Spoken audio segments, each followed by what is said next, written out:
Rezeki di masa pandemi. Islam datang merubah cara pandang. Dulu orang menganggap kalau sakit itu adalah laknat, kalau sehat adalah rahmat. Kalau cara pandangnya begitu, maka nanti setiap melihat orang sakit berarti dilaknat.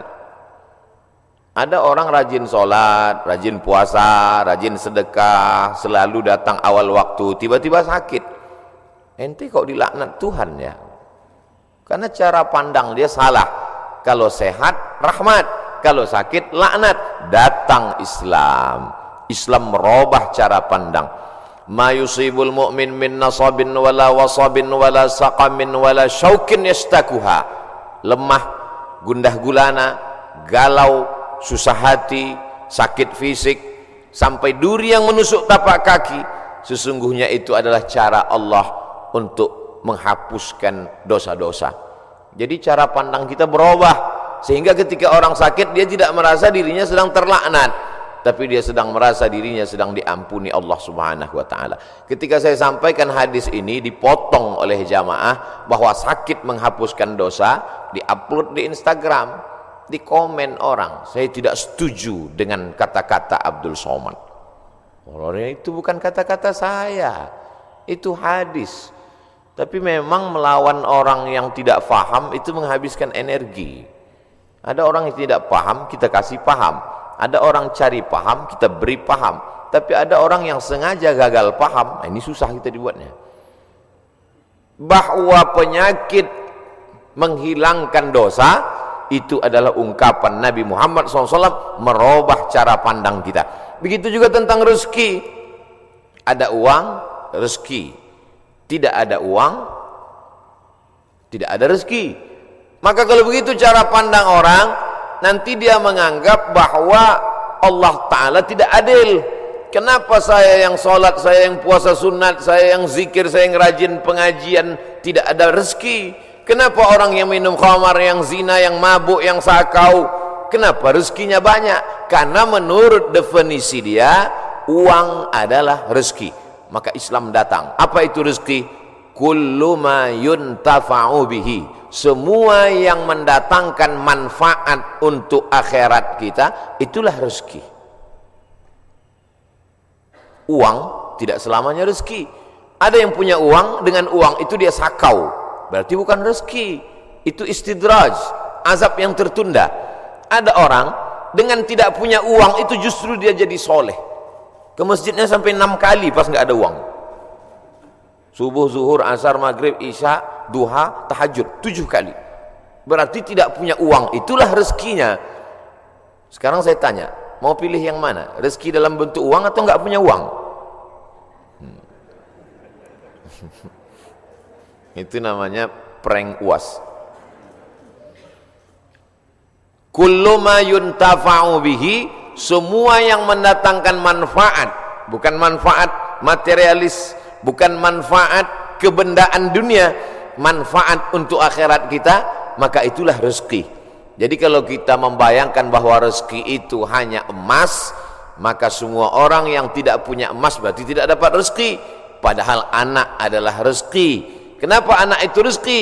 Karena anak mendatangkan manfaat, amal jariah yang tidak putus, waladun salihun. Tapi kalau orang menganggap mendapatkan anak itu rezeki, lalu yang tidak punya anak berarti tidak dapat rezeki, maka sesungguhnya tidak punya anak juga bisa jadi rezeki. Kenapa? Karena berapa banyak orang punya anak hanya menyusahkan dirinya saja. Sejak dari mulai lahir sampai anak itu punya anak, menyusahkan saja. Maka dia tidak menjadi rezeki, karena tidak mendatangkan manfaat, dia justru menjadi laknat. Na'udzubillah. Ini semua diluruskan pemahaman kita tentang rezeki. Yang meluruskan itu adalah Allah. Dikirimnya Nabi yang dia pilih, Nabi Muhammad SAW, supaya kita faham, jangan sampai salah. Kalau sudah salah faham, akhirnya salah ngomong, salah cara berpikir, salah pandang, salah bicara, salah berbuat. Yang paling mengerikan adalah salah sangka kepada Allah Subhanahu wa ta'ala. Banyak orang sudah hijrah tapi pemahamannya tidak betul, akhirnya dia suuzzon kepada Allah. Saya sudah hijrah dari riba kepada syariah, hijrah dari perbuatan maksiat kepada taat, hijrah dari luar masjid ke dalam masjid. Tapi kenapa Allah tidak merubah rezeki saya? Mengapa Allah tidak memperbaiki rezeki saya? Itu bukan ungkapan Abdul Somad, itu ungkapan jamaah yang curhat melalui komen-komen, melalui pertanyaan di kertas. Biasanya jamaah di tulisan lebih berani daripada langsung. Saya baca tuh di komen-komen itu. Kenapa Allah tidak mengubah rezeki saya? Allah sudah merubah rezekimu, tapi cara pandangmu tentang rezeki itulah yang belum berubah.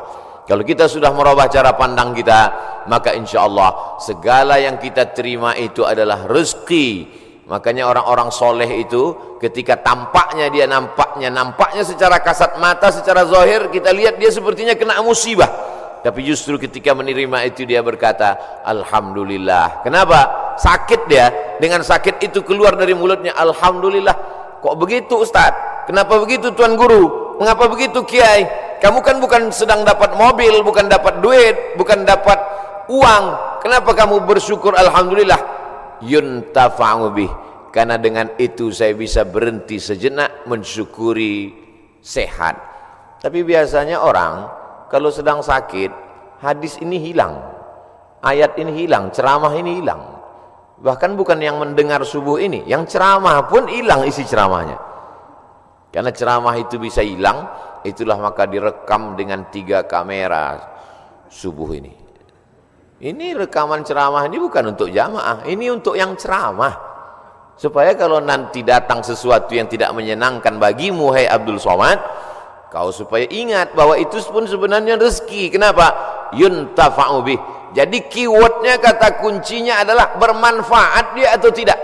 Bukan pada bendanya, bukan pada materinya, tapi pada non materinya, immaterinya, bermanfaat atau tidak.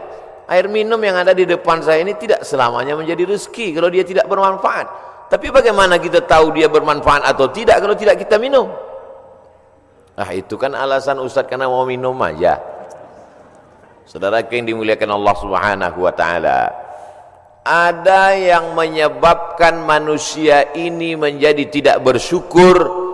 Di antaranya adalah karena dia tidak melihat sesuatu itu dari hakikatnya, hak kebenarannya. Mengapa dia mesti ada? Kalau dia lihat itu pada hakikatnya, maka dia akan bersyukur kepada Allah Subhanahu wa ta'ala. Musuh-musuh itu, haters, buzzer, itu pun juga adalah rezeki. Itu cara mengobati hati yang terlalu sakit kalau dibully orang. Kenapa? Karena dengan adanya dia, manusia menjadi sadar. Orang-orang yang terhormat dimuliakan. Saya begitu turun tadi disambut, dimuliakan, diiringi sampai kemari diberikan. Di mana-mana saya sholat sajadahnya 1. Di Masjid Sunda Kelapa berapa tadi sajadah? Uas. Dihormati, dimuliakan. Itu kalau sering-sering begitu bisa jadi takjub, bisa jadi ujub. Tapi begitu kita diejek, dicaci maki, dibully oleh haters, oleh buzzer, yuntafa'u bihi, bermanfaat. Ini namanya rezeki dalam bentuk haters. Tidak selamanya rezeki itu dalam bentuk lovers. Jadi nanti buat judul kajian khusus untuk generasi milenial, rezeki between haters and lovers. Anak-anak muda itu judulnya, walaupun isinya itu juga. Cuman anak muda itu suka casingnya yang wow gitu, yang luar biasa. Nah, yang pertama pembahasannya adalah mesti paham secara istilah, secara bahasa apa itu rezeki. Saya tidak terlalu formal, lughatan wastilahan, etimologi, terminologi dan lain sebagainya, karena kajian subuh itu memang adalah kajian-kajian yang luar biasa karena godaan setan. Tapi kalau ada jamaah yang tertidur, kita tidak juga bisa salahkan karena dia sedang dapat rezeki. Karena tidur itu juga rezeki. Karena kata kuncinya adalah ma yuntafa'u bihi, bermanfaat, maka tidur juga mendatangkan manfaat. Ini jawaban untuk jamaah yang suka tertidur kalau melihat wajah ustaz. Dia kena penyakit insomnia, tidak bisa tidur. Bolak-balik makan obat, tidak bisa tidur. Tapi begitu khotib naik mimbar, langsung tertidur. Itu juga merupakan manfaat. Kenapa? Karena dengan tidur itulah kita. Saya terus terang menahan makan bisa, menahan minum bisa. Tapi kalau tidak tidur, makanya saya selalu minta istirahat. Kalau saya ceramah di perjalanan panjang, tolong siapkan panitia agak sejam, saya tidur dulu. Karena kalau tidak tidur, nanti takut salah ngomong, salah bicara, salah pandang. Yang terhormat Bapak RT, padahal dia lurah, tentu dia tersinggung. Nah, karena salah pandang. Nah, saudaraku yang dimuliakan Allah Subhanahu wa taala, pembahasan pertama adalah bagaimana kita mengerti hakikat sesuatu. Lalu kemudian yang kedua, barulah kita masuk bagaimana Allah taala menjamin rezeki. A'udzubillahi minasyaitonir rajim. Wa ma min dabbatin fil ardi illa 'alallahi rizquha.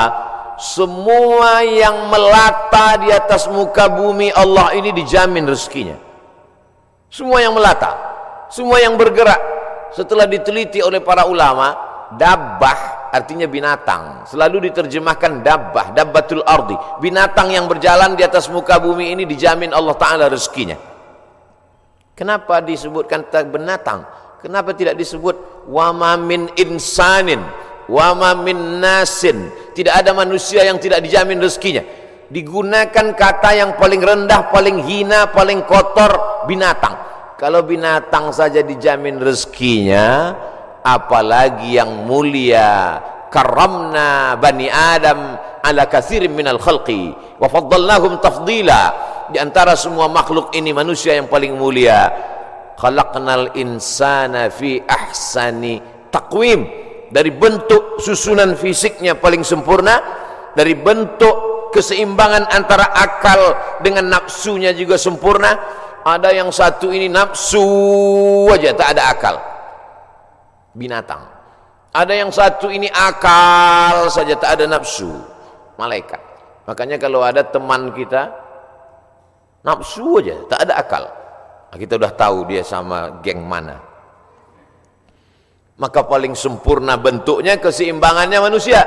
Tapi Allah tidak sebutkan manusialah yang kujamin rezekinya, tidak. Allah sebutkan yang paling hina. Kalau binatang yang kotor tidak berakal saja dijamin Allah rezekinya, apalagi manusia. Maka ada ungkapan pepatah orang Melayu, rezeki musang tidak akan dihabiskan harimau. Rezeki musang tak akan pindah ke mulut harimau. Secara fisik harimau lebih besar, secara fisik harimau lebih buas, lebih gagah, lebih tajam taringnya. Raja hutan, raja rimba. Musang biasa saja. Bahkan ada musang yang paling keren ya kopi luwak, karena itulah makanan dia. Tapi rezeki musang tidak akan mungkin dihabiskan harimau. Kalaulah gara-gara harimau musang itu tidak makan, maka sudah lamalah musang itu punah dan musnah, tidak ada lagi di permukaan bumi. Tapi sampai hari ini musang masih tetap ada dan harimau pun tetap ada. Begitu Allah Subhanahu wa taala mencari, menyediakan rezekinya. Binatang yang melata, melatanya tidak pula di atas tanah. Justru dia unik. Kalau binatang yang lain kakinya di atas tanah, kepalanya, dia justru terbalik. Justru kaki dia yang ke atas, dia yang ke bawah. Bukan Spiderman, cicak. Makanannya pun luar biasa. Yang dia makan tidak melata tapi yang terbang, nyamuk. Bisa juga dia makan. Jadi kalau ada orang dikasih Allah Ta'ala tangan, kaki, kudrat, iradat, kemauan, kehendak, dikasih Allah Ta'ala akal sehat, badan sehat, segar bugar, tapi cemas dengan rezekinya, dia mestinya malu dengan cicak. Kemudian bagaimana Allah Subhanahu wa taala membagi rezeki itu? Lau tawakkaltum 'alallah haqqa tawakkulih. Kalau kamu bertawakal kepada Allah sebenar-benar tawakal, la razaqakum kama ruziqat thair. Kamu diberi Allah rezeki sebagaimana seekor burung mendapatkan rezeki. Bagaimana seekor burung mendapatkan rezeki? Taghdu khimasan wa taruhu bitanan. Terbang keluar sarang pada waktu pagi dalam keadaan perut kosong dan pulang dalam keadaan perut kenyang. Sampai hari ini belum ada burung yang tidak mau terbang karena khawatir dapat rezeki atau tidak. Burung merpati terbang tinggi, tahu dia di mana letak sarangnya dan pulang dia dalam keadaan perut kenyang. Padahal yang diberikan Allah kepada dia cuma dua, paruh dengan cakar kakinya. Dengan dua itu bisa dia makan. Uniknya burung-burung ini adalah makanannya berada di dalam air, dia di atas udara, lalu kemudian dia hanya sebentar saja memantau, masuk dia ke dalam dan bisa diangkat kembali. Kalau tidak percaya pada isi ceramah saya ini, sering-sering nonton film yang isinya binatang aja, tentang flora dan fauna, tentang hewan, tentang burung.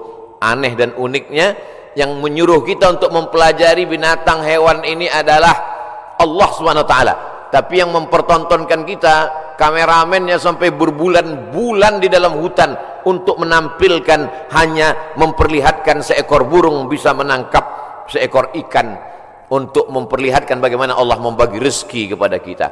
Sesungguhnya di balik konten yang luar biasa ada kameramen yang sangat tersiksa. Jadi besar sekali jasa kameramen. Jadi nanti kalau beberapa hari ini akan keluar gambar Abdul Somad ceramah di Masjid Sunda Kelapa sedang begini-begini, itu kameramen yang luar biasa. Ini kameramen insya Allah masuk surga sama kamera-kameranya sekalian. Saudaraku yang dimuliakan, cuman kameramen kalau bisa matanya harus seimbang, jadi jangan selamanya begini, jadi sekali-sekali begini, sekali-sekali. Saya khawatir nanti setelah tua matanya begini. Selalu ada keseimbangan. Saudaraku yang dimuliakan Allah SWT, kamera itu pun juga adalah rezeki. Kenapa? Yuntafa'u bihi. Kapan kamera menjadi rezeki? Ketika dia bermanfaat. Kalau kamera hanya untuk mengambil gambar orang yang membuka aurat, maka itu bukan kamera rezeki, itu namanya kamera Sony, itu namanya kamera laknat, itu namanya kamera yang mendatangkan, bukan pada mereknya, bukan pada kameramennya, tapi apakah dia mendatangkan manfaat atau tidak.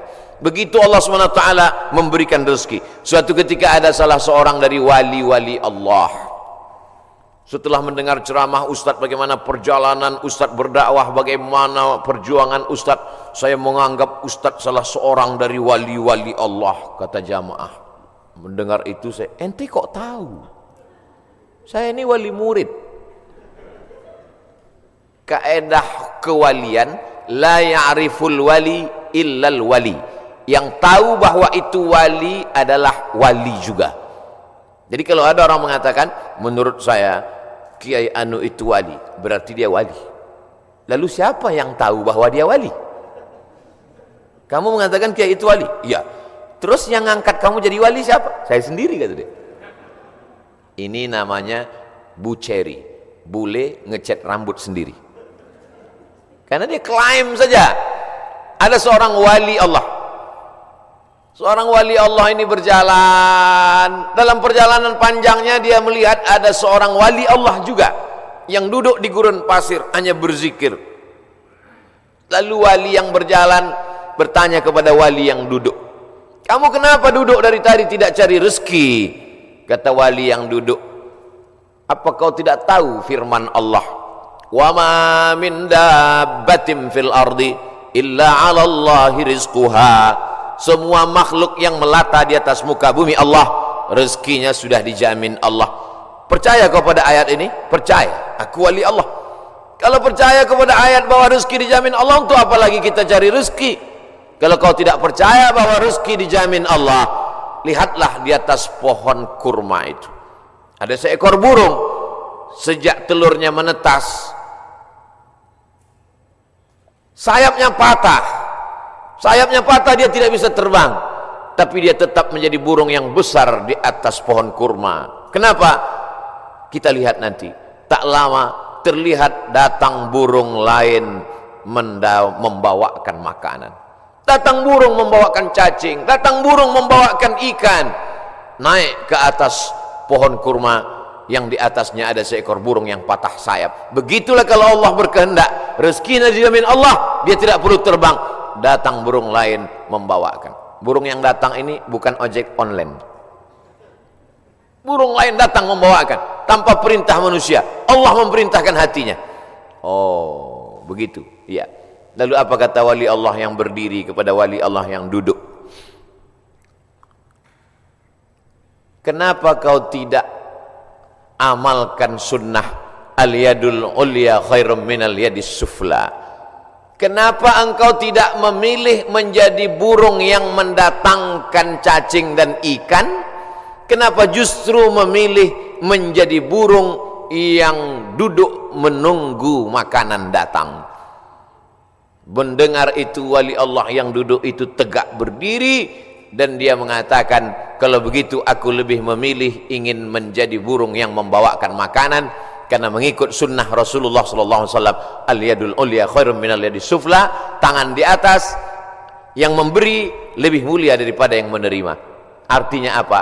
Dengan rezeki, mencari rezeki, punya rezeki bermanfaat, maka orang itu lebih tinggi derajatnya daripada beriman, yakin, tapi hanya menanti menunggu. Makanya dalam Islam diajarkan al-mu'minul qawiyyu, seorang mukmin yang kuat, kuat fisiknya, kuat otaknya, kuat ilmunya, kuat finansialnya, kuat duitnya. Khairun, dia lebih baik di hadapan Allah. Wa ahabbu ilallah, lebih dicintai Allah. Minal mu'minid dha'if, daripada mukmin yang lemah. Wali Allah kalau menerima hadis mudah dia menerima. Ini contohnya wali Allah, begitu menerima hadis langsung dia terima, dia langsung tegak berdiri. Jadi kalau ada hari ini orang yang diyakini sebagai wali Allah tapi bertentangan dengan sunnah-sunnah Rasulullah, maka sesungguhnya bukan wali Allah. Jadi wali apa? Wali setan. Suatu ketika ada seorang wali Allah membawa murid-muridnya untuk menemui seseorang yang dikatakan wali Allah. Diceritakan dalam kitab Ar-Risalah Al-Qushairiyah, Imam Abul Qasim Al-Qushairi. Murid-murid, kita mau ketemu dengan seorang wali Allah. Di mana Tuan Guru? Di masjid. Dia tidak pernah keluar masjid, dia dalam masjid. Ya, sampai di dalam masjid bertemu dengan wali Allah, bersalaman. Tiba-tiba orang yang dikatakan wali Allah itu, maaf, meludah dalam masjid. Lalu kemudian saat itu juga sang guru berkata, mari kita tinggalkan orang ini bukan wali Allah. Kenapa Tuan Guru?